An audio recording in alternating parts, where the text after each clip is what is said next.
Hello and welcome to Nutritional Medicines. I'm Dr. Cyrus Thomas. I've been a chiropractic physician for 34 years, practicing integrative and alternative type medicine for quite a while. We do blood tests, urine analysis, stool tests. We do saliva tests for hormones. And it's a rather complete form of medicine, diagnostic procedures. And we use nutrition as medicine. And we're going to show you today how nutrition is medicine. I'm a doctor of chiropractic, and I'm a diplomat of the National Board of Homeopathic Examiners, and I have a medical doctorate of homeopathic medicine from India. Today, our topic is pathogens.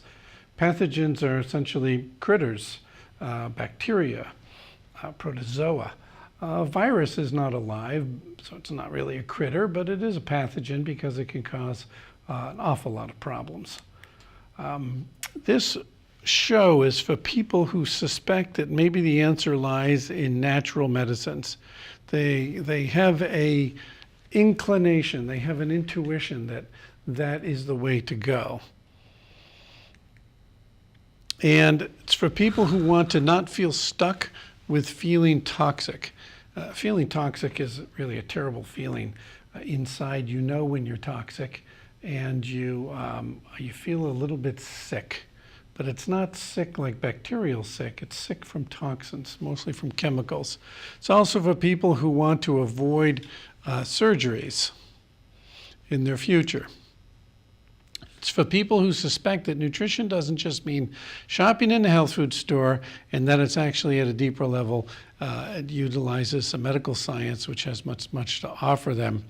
This program will show us a safe way to take nutrients to cure for chronic ailments.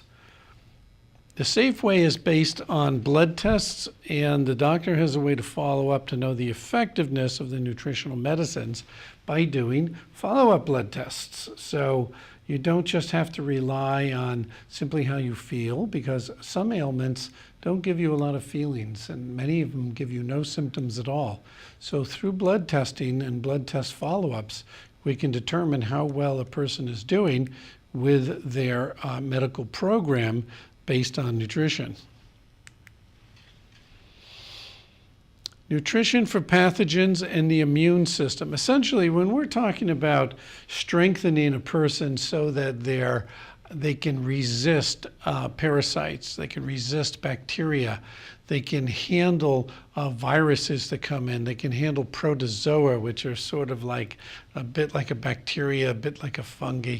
And it's the immune system we're really talking about, because it is busy every second actually destroying thousands of pathogens in our body. It destroys them essentially by engulfing them into the inside of their own cells, these white blood cells. And once the pathogen is inside the cell, it's able to digest it, to eat it essentially. We're going to talk about a Pacific Island diet. It's what the Pacific Islanders ate. It's also been known as the ketogenic diet because it produces ketones in the blood, and ketones are the byproduct of fat digestion. It's also been called the paleo diet because it's what people ate pre-agriculture about 6,000 years ago, before we had cereals and grains, so it's called the pre-cereal and grain diet. It's also a high plant, low carb diet. It's a no toxic food diet, and it is the ruminant diet essentially, because it, although it doesn't eat grass, we end up with the same thing in the blood as the ruminants do, the sheep and the cows. When you do a diet that by weight is 65% plant and 35% meat, animal products, and oils, you end up having a much easier time feeling energetic as the day goes along. Three major concerns in nutrition. Malnutrition, mostly a third world issue. We don't have much of that here, unless a person is eating really terribly. If they're eating terribly, they're not getting nutrients into their body. They are malnourished. They're missing too many things. Anytime you're missing vitamin D, vitamin C, that is a form of malnutrition. The malnutrition that we see in third world countries is mostly a lack of having enough calories. The other major concern is toxins. Toxins are everywhere these days. The statistic is something like 60 tons a second are brought into the U.S. To be distributed all over. It's quite a big problem these days. We could do 10 shows on toxins alone. And when it comes to pathogens, which is today's topic, we're looking at bacteria, viruses, fungi, and protozoa. There's 44 essential nutrients whose lack produces malnutrition. There are thousands of toxins in most diets, and there are 300 pathogens that produce disease that we know about. We're always finding out more. In the realm of toxins, there's gluten, opioid peptides, wheat germ agglutinins, which is a grain lectin, alpha amylase inhibitors. Rats fed this show digestive and growth problems. This is all from eating wheat, by the way. Now with beans, they have a lectin called I'm going to have to put my glasses on, excuse me. Phytohemagglutinin, and it blocks a stomach acid, so beans are in question. When it comes to soy, which is appearing everywhere, soy and legumes have high levels of phytosterols, which can cause heart disease, tendon, and liver damage. Fructose is just about in everything. We can convert a lot of fructose to glucose in our body. Our livers will do that, but why tax the liver too much? Vegetable oils are a big problem. They've sold them saying, well, they remain liquid at room temperature. They'll remain liquid in your body. We certainly don't want solid fats in your body. Solid fats are just fine. They remain liquid in liquid form in your body as well. The omega-3s are an oil that remains liquid even at very low temperatures. That's why salmon have so much omega-3. It's because they swim in cold water and they need to have it. So get over the vegetable oil thing and begin to learn that butter, coconut oil, some palm oils, olive oil, butter are the best way to go when it comes to oils. Eating wheat causes large amounts of food to be excreted instead of digested. So you see, evolutionarily, the grasses, which are cereals, they didn't come to realize, they developed embryologically over time to hold on to poisons within themselves that poisoned the intestines of the animals that ate them, and that forced the animal to not be able to digest all the food it was eating. It made it excrete more. That meant more of the seed got excreted before it was digested and could plant again and multiply itself. So it just happened evolutionarily. If you get the essential nutrients in your diet, and if you have eliminated toxins from your diet, you may still wish to deal with the third root cause of ill health, infections. So now we're talking about pathogens. We have over 1,000 species of bacteria in us. There's 100 trillion bacteria in us, weighing 2.5 pounds. There are 10 bacteria per cell in the body. Bacteria are very small. Alaskan Eskimos had 94% of them had cytomegalovirus, 90% of them had herpes simplex 1, 38% simplex 2, 80% H. pylori, 42% had C. pneumoniae, and that's just Alaskans, okay, living in a very cold environment where not many things could survive. Those people still had lots of pathogens in them. We do too. It's part of life, but staying in balance with them is the key. We have to ask ourselves, are diseases caused by chronic infections once the immune system can no longer put up a good defense? Does the pathogen cause the ailment, or is it just opportunistic? We feel it's mostly opportunistic. In Parkinson's disease, we find nocardia. In amyotrophic lateral sclerosis, we find cyanobacteria. Schizophrenia has toxoplasmosis gondii. So do mood disorders and cognitive impairments. So there is a direct connection for many of them.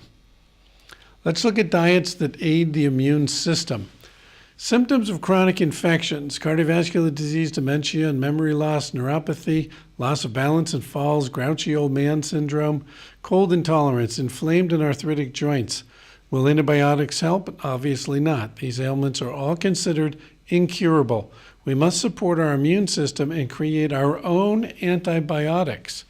So essentially what we're saying is, to have health, you make your immune system healthy, and it protects you like the pharmaceuticals protect the people who don't have good immune systems.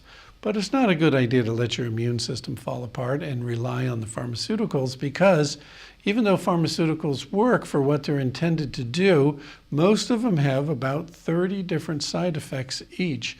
And so you pay a price for not keeping your immune system in tip-top shape. Things to do: keep your blood glucose and insulin low. That means keep your carbs in control. Lower your omega-6 and optimize your omega-3 intake. You can do that easily by switching to the right oils, using butter, and having salmon maybe once a week, or other oily fish like mackerel and sardines. Avoid toxic foods. Toxic foods can be having too much cereals, having too much legumes, which are chickpeas, lentils,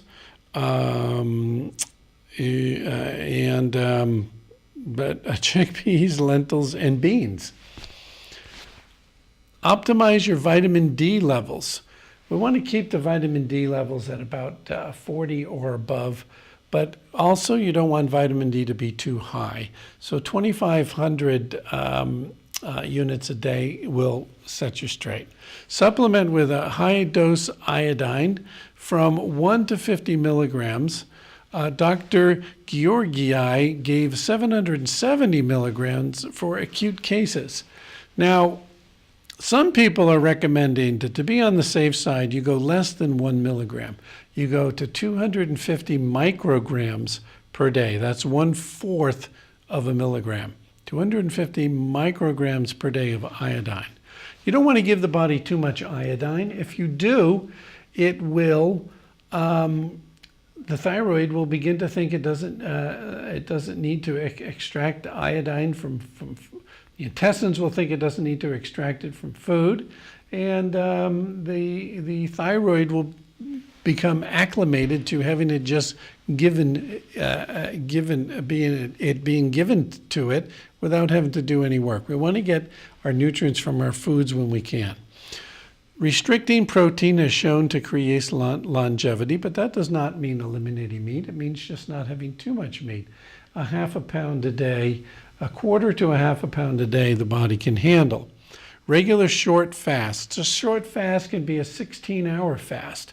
16 hours is from, like, you'd eat at 6 o'clock at night, and then 16 hours later would be 10 in the morning the next day.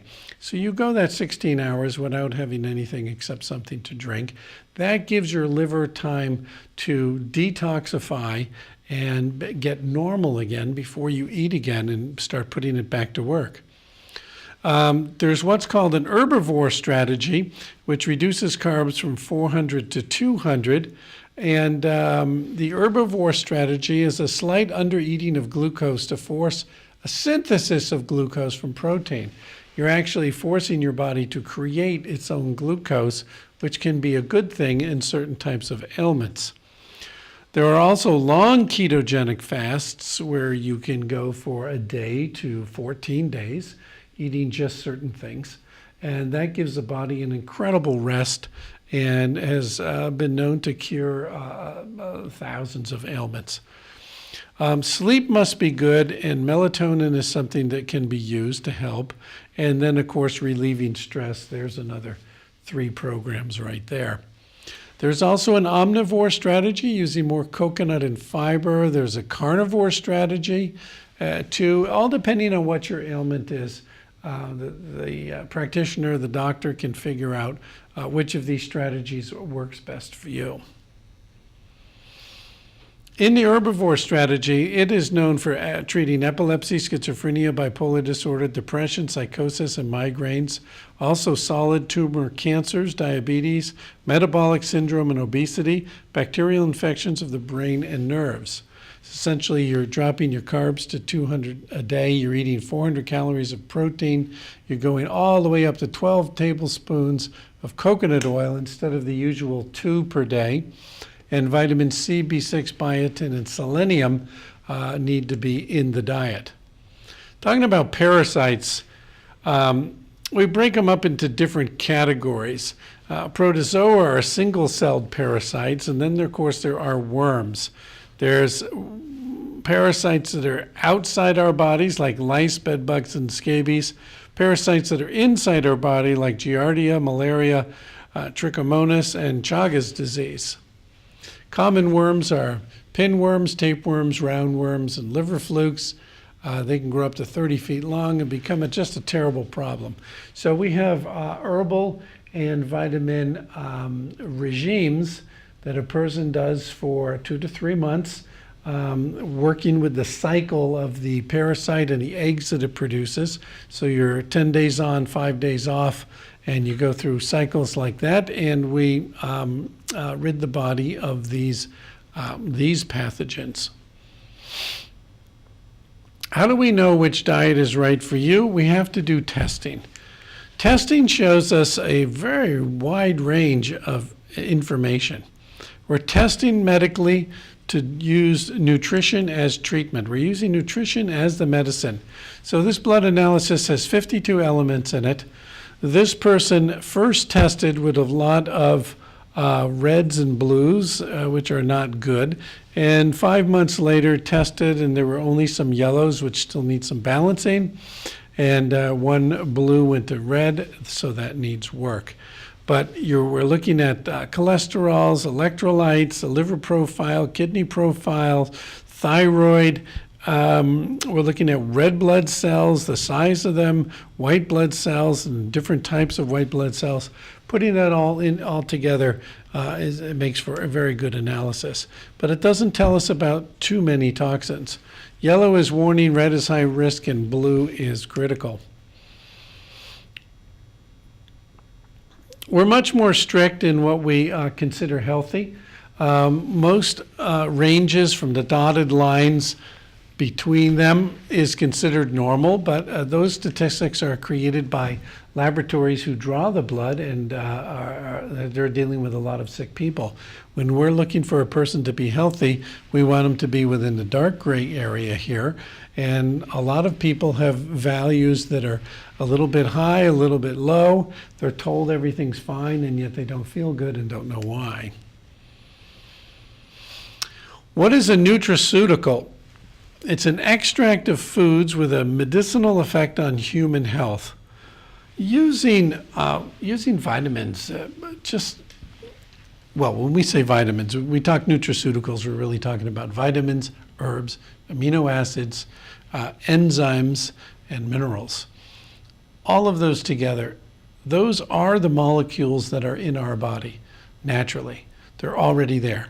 When they are low in number, we can supplement the body with better food and supplemental pills to make up for that deficiency. We are then giving the body the same sort of molecules that it already has, the same molecules, in other words, known as bioidentical. You've heard of bioidentical hormone replacement therapy. It's good that it's bioidentical, but of course, whenever you do any type of hormone replacement therapy, you're encouraging the endocrine gland that makes those hormones to not have to make it anymore because it's coming from without. There are different modalities of care, structural, molecular, energetic, and talk therapies. We're really talking about molecular therapy here. When we do a blood test and a hair analysis, we're looking at the molecules that are inside the body. When we treat, we're giving other molecules. Structural care is like chiropractic and massage. Energetic care is homeopathic, and you might want to put acupuncture in there as well.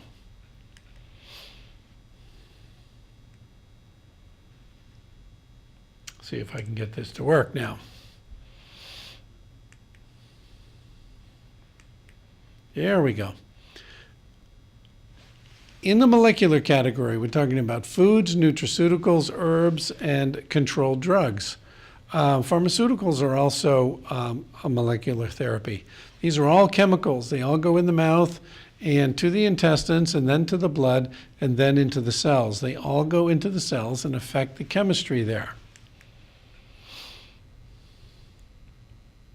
We have naturally occurring molecules like food, nutraceuticals, and herbs. They are non-patentable and they remain at low cost. Controlled drugs are also molecular. They are patentable and they are at high cost. And because they are patentable, they're also controlled. So you have to see an MD or a DO to write the prescription for you, and that's how the control is kept. Naturally occurring molecular treatments make up for what is missing in our food. It supplies what the body would normally require, and it makes the body work the way it did before it became ill. When we're talking about controlled substances, we're talking about man-made molecules that are different than what are found in foods or in healthy bodies. And we treat the symptoms and not the ailment. So we're talking about smart medicine today. In the last 30 years, we've shown there's been an explosion in nutritional knowledge, and nutraceuticals are medicines. They are complex molecules. They're as complicated as any pharmaceuticals. For example, enzymes help a molecule change its shape, or it helps it add on or remove other parts. So if we want to change molecule A into molecule B, molecule A will join an enzyme. The enzyme makes the change. You see the color difference, and then they can leave. So we need enzymes to change molecules, and it's very complex in the body. Vitamins can change molecules from A to B. Minerals can change molecules from one to another. Amino acids can also change molecules from one type into another. We have to be careful about heavy metals and free radicals. When they get into the blood, they cause havoc. Don't stop your medications unless you make some changes. Pharmaceuticals give support, but once nutraceuticals begin to affect a cure, then follow-up blood and hair tests will show that it is wise to reduce them. This is Dr. Pottinger of the Price Pottinger Foundation. This is Royal Lee. He did standard process products. Changed to nutritional prescriptions. There's a whole doctor mnemonic. If you don't know where, what, and why, prescribe ye K and I, which is potassium and iodine. That's an old one. I just put it in there for fun. This is the office where I work in San Rafael. A lot of you watching the show might be wondering whether to make a change over to holistic medicine or not. Holistic means that we are not bossing the body around. We're not being dictators in a sense. Many different modalities are holistic, inherently so, like acupuncture, herbology, chiropractic, nutrition, talk therapies. To be holistic means to work with the body, to go with the body in its natural flow. Many people are afraid to do this. They feel that the pharmaceuticals are keeping them going, and if they were to make any change in their pharmaceuticals, they might die. But many changes can be made slowly over time. It has to be done scientifically. It has to be done under the guidance of a practitioner who knows how to use nutrients as medicines. So you discuss this with your holistic practitioner, and then you go back to your pharmaceutical prescriber and say, look, my numbers are better now. I've been doing some testing with a holistic practitioner, and my thyroid values are better, my liver values are better, and so I want to reduce some of these pharmaceutical medications, and your pharmaceutical prescriber will be in accord with you. They will agree because the testing has shown that it is safe to do so. And that makes it better for everyone working with you and for you. Everyone knows what's going on. People think sometimes that they can just go to the health food store. You're looking at 1,000 or 2,000 different products, and you begin to wonder, which ones are right for me? How do I know what to do? Well, if you talk to the clerk in the store, you might not be talking to someone who knows as much as they should. You need a lot of education to use nutraceuticals medicinally. So in that 1,000 to 2,000 products you're looking at, maybe 6 to a dozen would be appropriate for you at any time. You don't know which 6 or 12 those are. That's why you see somebody who practices like I do. And people that practice like I do are becoming more common all over the United States now. I also like to combine classical homeopathic medicines for the emotional aspect of a person, but that's not a requisite to do that. Start with a blood test, start with a hair analysis. We didn't talk much about hair analysis today, but it's a great way for testing to find out where toxins are in the body.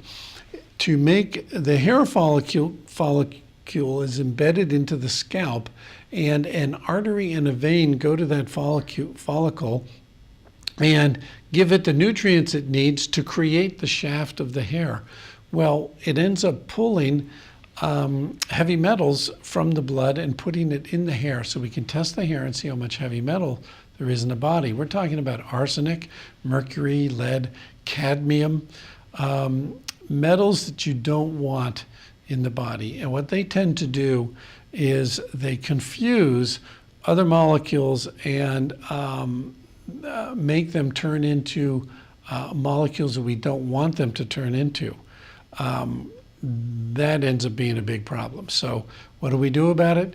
We give a person oral chelates to grab onto those heavy metals and rid them from the body.